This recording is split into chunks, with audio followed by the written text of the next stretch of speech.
Hello दोस्तों, स्वागत है आपका चेस लवर्स चैनल में। दोस्तों, आज का ये वीडियो एक एंड गेम एनालिसिस के ऊपर है जो खेला गया था बिटवीन कैपेब्लांका एंड रैगोजिन के बीच में इन द ईयर 1936। दोस्तों, आपको कैपेब्लांका के बारे में पता होगा, वो एक क्यूबन चेस प्लेयर थे। 1921 टू 27 वो विश्व शतरंज चैंपियन रहे। इसके अलावा वो अपने एंड गेम स्किल्स और फास्ट प्ले के लिए सारी दुनिया में जाने जाते थे।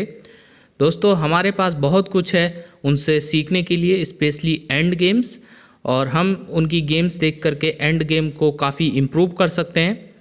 इसलिए मैंने आज ये गेम सिलेक्ट की है जिसमें हम देखेंगे कि किस तरह से उन्होंने ड्रॉ पोजीशंस को भी विन में तब्दील किया।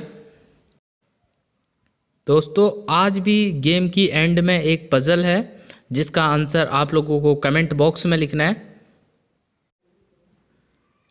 तो शुरू करते हैं हम इस गेम को। ये गेम मैं आपको पूरी नहीं दिखाऊंगा, सिर्फ एंड गेम पर लेकर के आया हूँ जहाँ से कैपेब्लांका ने इस गेम को टर्न किया था। इस पॉइंट पर देखा जाए तो वाइट के पास एक पॉन एक्स्ट्रा है, लेकिन ब्लैक के पास रुक और बिशप होने की वजह से हम पास पॉन इतनी आसानी से निकाल नहीं सकते। ब्लैक का ये बिशप काफ़ी स्ट्रॉन्ग जगह प्लेस है क्योंकि उसने अब यहाँ पर कैपेब्लांका के नाइट को काफ़ी रेस्ट्रिक्ट करके रखा हुआ है। तो ये पोजीशन ऑलमोस्ट ड्रॉ थी, लेकिन कैपेब्लांका ने कैसे इस पोजीशन को विन में टर्न किया, हम इसी को देखने वाले हैं। यहाँ पर कैपेब्लांका ने खेला था F4। F4 से उन्होंने किंग के लिए स्पेस बनाया ताकि किंग F2, किंग E3 और किंग E4 से किंग सेंटर में आए। रैगोजिन ने भी अपने किंग को एक्टिव किया, king E7, then king F2, और यहाँ पर रैगोजिन ने खेला था रुक A7। पॉन ऑन A3 पर अटैक था, उसका सिंपल डिफेंस था रुक C3, देन किंग D6, और यहाँ पर कैपेब्लांका ने काफ़ी स्ट्रॉन्ग मूव खेली। उन्होंने खेला रुक D3। रुक D3 स्ट्रॉन्ग मूव इसलिए है क्योंकि यहाँ पर देखा जाए तो पॉन ऑन B4 और पॉन ऑन F4 ने C5 और E5 के स्क्वायर्स को कवर करके रखा हुआ है, यह, और इस नाइट ने यहाँ पर C6 और E6 के स्क्वायर को कवर किया है। रुक D फाइल में काफ़ी एक्टिव है और डिस्कवर्ड अटैक के लिए तैयार है, इसलिए उनके अपोनेंट किंग को वापस लेकर के गए E7 पर, then king E3। King E3 से किंग ज़्यादा एक्टिव हुआ, देन रुक A4, रुक C3, और यहाँ पर कुछ मूव्स का रिपीटेशन हुआ, किंग D6, रुक D3, किंग E7, रुक C3, किंग D6, और अगर यहाँ पर कैपेब्लांका रुक D3 खेलते तो ये मैच ड्रॉ हो जाती, लेकिन वो इस मैच में कुछ अचीव करना चाहते थे। उन्होंने खेला नाइट E2, नाइट को पीछे लेकर के गए, देन यहाँ पर उनके अपोनेंट ने F6 खेला। और यहाँ पर देखना दोस्तों कि किस तरीके से यहाँ पर कैपेब्लांका अपने किंग को बोर्ड के दूसरी तरफ शिफ्ट करते हैं, और यही बात उन्हें दूसरों से अलग करती थी। उन्होंने खेला rook D3 check, then king E6, king D4। King को धीरे धीरे शिफ्ट कर रहे हैं ताकि उनका जो किंग है वो A और B फाइल के पॉन्स को सपोर्ट करे। रुक A6, नाउ रुक E3 चेक, किंग D6, और इसके बाद उन्होंने अपनी नाइट को भी इन्वॉल्व किया गेम पर, नाइट C3, देन F5।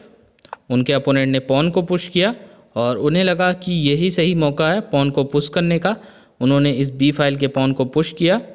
यहाँ पर pawn on A5 A3 hanging लग रहा है, लेकिन ऐसा नहीं है, उसे कैप्चर नहीं किया जा सकता क्योंकि आफ्टर दिस डिस्कवर्ड अटैक ये रुक चला जाएगा।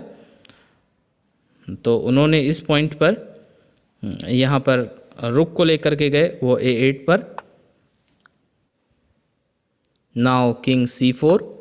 किंग स्लोली बोर्ड के दूसरे एंड पर जाने लगा और यहाँ पहुंचकर वो अपने पॉन्स को सपोर्ट करेगा।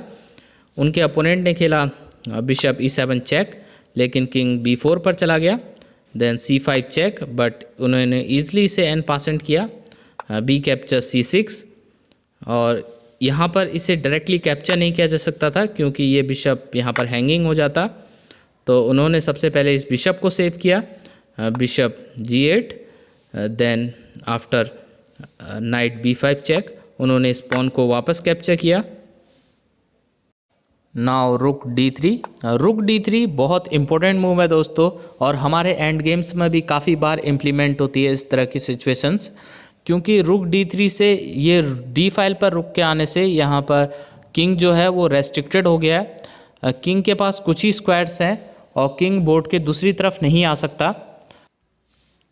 और इसके बाद उनके अपोनेंट ने पॉन ब्रेक देने की कोशिश की, उन्होंने खेला G5, और वो चाहते तो इस पॉन को कैप्चर कर सकते थे, बट अगेन उन्होंने गुड मूव खेला, उन्होंने खेला रुक D6 चेक। रुक D6 चेक खेलने से यहाँ पर सिर्फ पॉन ऑन S6 पर अटैक नहीं है, बल्कि यहाँ पर किंग जो है वो ज़्यादा रेस्ट्रिक्टेड हो गया है।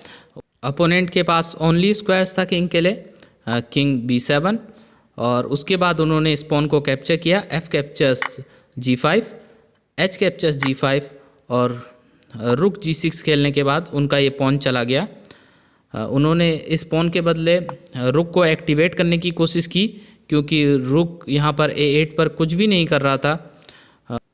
उन्होंने सबसे पहले इस पॉन को कैप्चर किया, रुक कैप्चर्स G5, देन उन्होंने यहाँ पर उनके अपोनेंट ने F4 पुश किया, बट ये गेम अब उनके हाथों से निकल चुकी थी, क्योंकि A और H फाइल में दो स्ट्रॉन्ग पासर्स थे जो रुकने वाले तो नहीं थे। देन उन्होंने अपने नाइट को भी डेवलप किया, क्योंकि ये नाइट यहाँ पर पैसिव पड़ा हुआ था। उन्होंने खेला नाइट D4।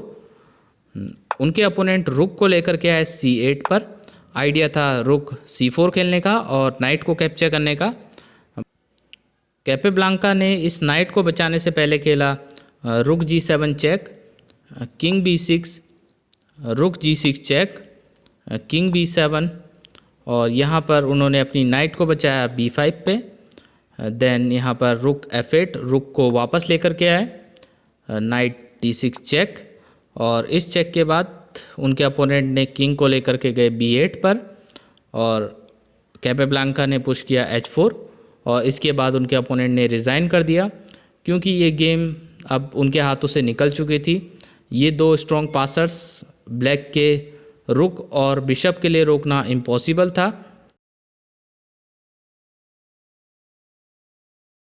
दोस्तों ये रहा आज का पज़ल, जिसका सॉल्यूशन आप लोगों को कमेंट बॉक्स में लिखना है। तो दोस्तों कैसी लगी आपको ये गेम? अगर आपको ये वीडियो अच्छा लगा तो वीडियो को लाइक कीजिए, चैनल को सब्सक्राइब कीजिए। हम इसी तरह से न्यू वीडियोस के साथ मिलते रहेंगे। Thank you, bye bye.